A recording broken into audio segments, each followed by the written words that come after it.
जय श्री कृष्ण। राधे कृष्ण। ओम नमो भगवते वासुदेवाय। मात्र वृक्ष के पत्ते और जल पीकर निर्वाह करने वाले ऋषियों को भी काम ने विचलित कर दिया है, तो जीव का लालन करने वाला और सिनेमा की अभिनेत्रियों की रात दिन पूजा करने वाला आज का मनुष्य काम जीतने की तो बात करे तो वह निरर्थक ही है। जो ब्रह्मचर्य का पालन करना चाहता है उसे अपने पेट में कभी अजीर्ण नहीं होने देना चाहिए। भेलपुरी और फरसाण भजिया खाने वाला ब्रह्मचर्य का पालन कैसे कर पाएगा। श्री कृष्ण को दुर्बलता पसंद नहीं है। नरसिंह मेहता ने भी कहा है, हरि का मार्ग शूरवीरों का है, कायरों का नहीं। श्रुति भी कहती है, ब्रह्मचर्य का पालन करो और बलवान बनो। स्त्री का मुख या केश कभी घूर घूर कर न देखो। आंख या मन में विकार आते ही गायत्री मंत्र का जप करो। मन रूपी हाथी को सत्कर्म रूपी अंकुश वश में कर सकता है। वामन जी ने जगदम्बा पार्वती के पास जाकर कहा, ओम भगवती भिक्षाम देहि। पार्वती जी की दी हुई भिक्षा उन्होंने गुरु जी के सामने रख दी। गुरु जी ने कहा कि भिक्षा बहुत कम है, तो वामन जी ने किसी बड़े यजमान का नाम पता पूछा। बृहस्पति ने आज्ञा दी कि नर्मदा नदी के किनारे पर बलि राजा अश्वमेघ यज्ञ का आयोजन कर रहे हैं, उनसे तुम्हें अवश्य अच्छी सी भिक्षा मिलेगी, वहां जाओ। वामन जी ने उसी दिशा में प्रयाण किया। वामन लंगोटी पहने हैं, पांव में पादुका है, हाथ में कमुंडल है, छत्र और दंड है, कमर पर मुंज मेखला, बगल में मृग चर्म, सिर पर जटा, गले में यज्ञोपवीत और मुख पर ब्रह्म तेज है। किसी अपरिचित व्यक्ति के सम्मुख अनायास ही नमन हो जाते तो समझ लो कि उस व्यक्ति में ईश्वर का अंश है। अपरिचित होने पर भी वामन जी को मार्ग में सभी नमस्कार कर रहे थे। वे नर्मदा तट पर यज्ञ मंडप में पहुंचे। ब्रह्म तेज छिपाया नहीं जा सकता।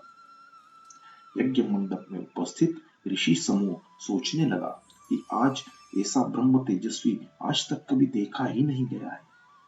क्या साक्षात सूर्य नारायण तो इस रूप में नहीं आए हैं? यह कौन सा ब्राह्मण कुमार होगा?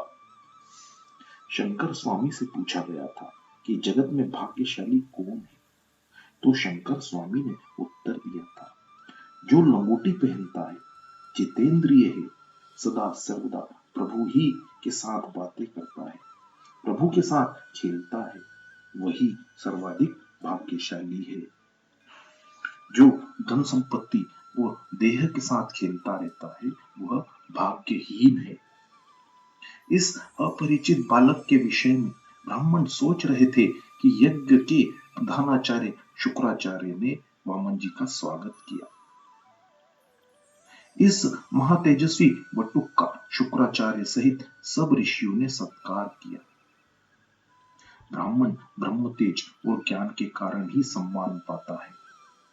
क्षत्रिय बल से और वैश्य धन संपत्ति से सम्मान पाते हैं।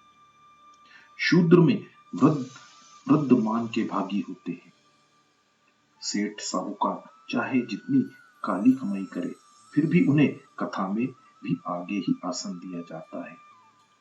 देर से आने पर भी आगे बिठाए जाते हैं। यह मान सेठ का नहीं लक्ष्मी का है।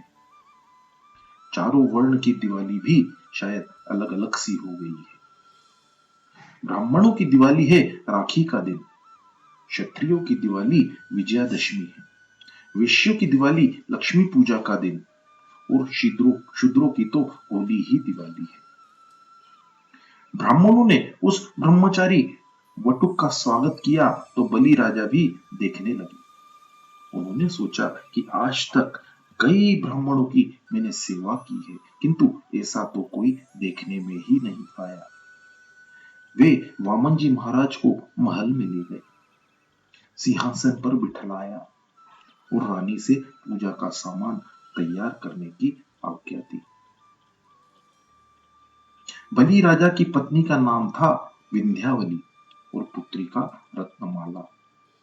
रत्नमाला वटुक वटुक के सौंदर्य से प्रभावित होकर सोचने लगी कि जिस माता ने इसे अपना दूध पिलाया होगा वह कितनी भाग्यशाली और सुखी होगी। वटुक जी का स्वरूप देखकर उसके मन में वात्सल्य भाव मड़ पड़ा और दूध पिलाने की इच्छा भी जागी।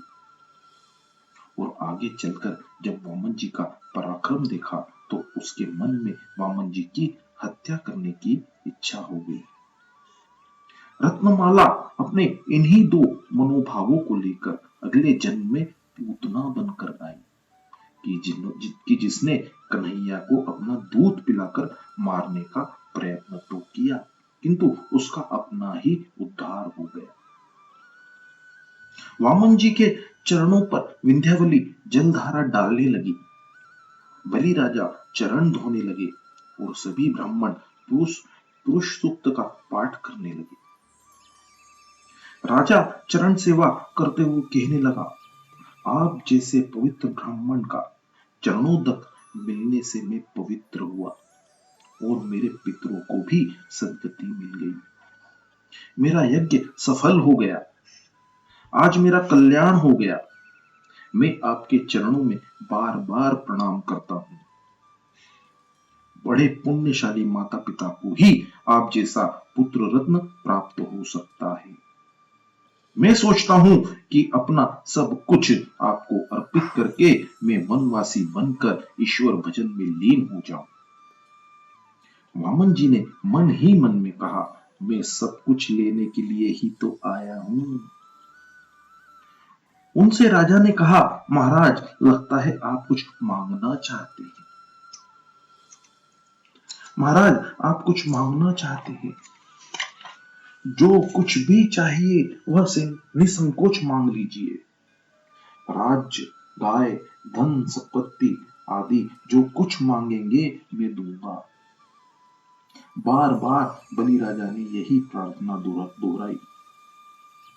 सुखदेव जी वर्णन करते हैं कि राजन अतिशय आनंद हुआ है। जिसके पास से कुछ मांगना चाहते हो उसके पितरों की प्रशंसा करो। आजकल तो उसकी पत्नी की प्रशंसा करने से भी बहुत कुछ मिल जाता है। वामन जी भी बलि राजा के आगे प्रशंसा के पुष्प बिखेरने लगे। वामन जी बोले, आपके पितामह प्रहलाद के समान महान भक्त न तो कोई हुआ है और न ही कोई होगा। उनका प्रभु प्रेम तो इतना प्रबल था कि भगवान को स्तंभ चीर कर प्रकट होना पड़ा था। मैंने सुना है कि आपके पिता राजा विरोचन भी बहुत उदार व्यक्ति थे।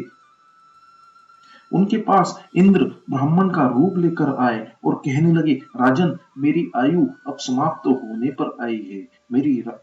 मेरी मृत्यु से मेरी पत्नी विधवा हो जाएगी। अपने आयुष्य का मुझे दान कीजिए। दान मांगने आए हुए ब्राह्मण को निराश कैसे किया जा सकता था, तो आपके पिता ने अपने आयुष्य का ही दान कर दिया। आपके प्रपितामह भी महान वीर थे। बलि राजा ने सोचा कि यह वटुक लगता तो है 7-8 वर्ष का और बातें कर रहा है मेरे पिता, पितामह और प्रपितामह की। उन्होंने वामन जी से पूछा, महाराज क्या आपने मेरे उन पितरों को देखा है? वामन जी बोले, जी मैं तो 8 वर्ष का हूं, मैं उनको कैसे देख सकता था? मैंने तो अपने बड़ों से उनकी कथा सुनी है। और हाँ राजन, आप भी कुछ कम नहीं हैं। आप में अपने प्रपितामह हिरण्यकशिपु सा बल, वीरता और शक्ति है। आप में अपने पितामह प्रहलाद सी भक्ति है और पिता विरोचन सी उदारता भी है। तीनों पितरों के गुण आपने एक साथ पाए हैं। आप बड़े भाग्यवान हैं।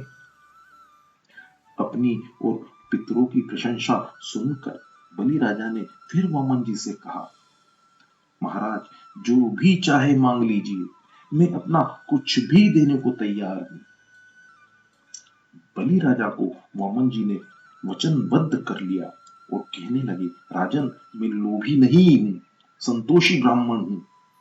मैं तो अपने पांव से नापकर मात्र 3 कदम तक की भूमि चाहता हूं। बलि राजा ने सोचा कि यह बालक मांगना भी तो नहीं जानता। ज्ञानी ज्ञानी और पढ़े लिखे तो हैं, किंतु थोथे ही हैं। वे कहने लगे, महाराज आपने मात्र इतना ही क्यों मांगा? मैं 3 कदम भूमि तो क्या आपको 3 गांव तक दे सकता हूं। यह जग प्रसिद्ध की बात है कि पूजन आदि करके जिस ब्राह्मण को मैं दान देता हूं, उसे अन्य किसी से कुछ भी मांगने की आवश्यकता नहीं रह जाती। मेरा दान स्वीकार करके किसी अन्य के पास आपको मांगना पड़े तो मेरा ही अपमान होगा।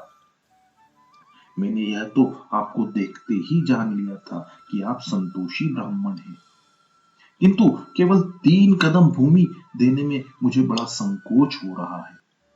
मैं जानना चाहता हूं कि आप लोभी नहीं हैं, संतोषी हैं, फिर भी कुछ और मांगिए। 3 कदम भूमि देते हुए तो मुझे बड़ा संकोच और लज्जा हो रही है। वामन जी ने कहा, राजन धन्य है, आप तो ऐसा ही कहेंगे, इसमें कोई आश्चर्य नहीं। राजन आप तो उदार हैं, किंतु मुझे भी मांगते हुए कुछ सोचना तो चाहिए ना। लोभ से लोभ बढ़ता है और संतोष से संतोष। संसार के सभी भोग पदार्थ प्राप्त कर लेने पर भी संतोष और वैराग्य के अभाव में शांति नहीं मिलेगी। लोभ तो पाप का मूल है। संग्रह वृत्ति से ब्राह्मण दान न ले। ब्राह्मण यदि संग्रह वृत्ति से दान लेगा तो यजमान भी पाप का भागी होगा। अति संग्रह विग्रह को जन्म देता है। मुझे अधिक की आवश्यकता नहीं है। भागवत कहता है कि अपनी आय के 5वें हिस्से का दान देना चाहिए। मनु महाराज ने दशमांश का दान करने को कहा है। घर में आने वाला सारा धन शुद्ध नहीं होता, दान से उसकी शुद्धि होती है। भिखारी मात्र भीख मांगने के लिए नहीं, उपदेश देने के लिए भी आया है। कौन सा उपदेश है वह? मैंने गत जन्म में किसी को कुछ भी नहीं दिया था, इसलिए मेरी ऐसी दशा हुई है। तुम नहीं दोगे तो तुम्हारी भी मेरे जैसी ही दशा होगी। राजन मैं किसी और के पास दान लेने नहीं गया, मैं तो संतोषी ब्राह्मण हूं। तुम भाग्यशाली हो कि मैं तुम्हारे द्वार पर आया हूं। आज मैं किसी सेठ के बरामदे में पूजा कर रहा था तो उसने मुझे वहां से भगा दिया। मेरी संध्या पूजा अपूर्ण रह गई। कुछ लोग बरामदे में बैठे हुए लोगों को भगा देते हैं। उठो यहां से, मेरा है यह बरामदा। मूर्ख है वह, क्या वह बरामदा अपने साथ में ले जाएगा? इस संसार में अपना क्या है और क्या नहीं है, यह यदि मनुष्य जान ले तो वह सुखी हो जाएगा। आंगन में आए हुए किसी भी आदमी से पूछना चाहिए कि क्या पानी पियोगे? हाँ, ठग और धूर्त से सचेत रहना चाहिए। ऐसे लोग दिन में घर देखकर रात्रि में चोरी करने के लिए घर में घुस जाते हैं। वामन जी बोले, जब मेरी संध्या अपूर्ण ही रह गई तो मैंने सोचा कि मेरी भी अपनी थोड़ी सी भूमि हो तो मैं संध्या पूजा तो कर सकूंगा। तुम्हें तो इसका भी पुण्य मिलेगा ही। मैं ब्रह्मचारी हूं, मात्र 3 कदम भर भूमि का मुझे दान दे दो। बलि राजा को आनंद हुआ। चलो मेरी भूमि भी इस पवित्र ब्राह्मण की संध्या पूजा से पवित्र हो जाएगी। कैसा विरागी है ये ब्राह्मण, मैं अपना सर्वस्व देने को तैयार हूं, फिर भी नहीं लेता। वामन जी से वे कहने लगे, महाराज जैसी आपकी इच्छा। आपकी इच्छा अनुसार 3 कदम भूमि मैं आज आपको देता हूं, किंतु भविष्य में आपको किसी भी वस्तु की आवश्यकता होने पर आप मुझसे ही मांग ले। अपनी सेवा करने का अवसर आप मुझे देते रहें। वामन जी ने कहा, भविष्य की बात भविष्य में, आज तो मुझे मात्र 3 कदम भर भूमि चाहिए। जय श्री कृष्ण, राधे कृष्ण। ओम नमो भगवते वासुदेवाय।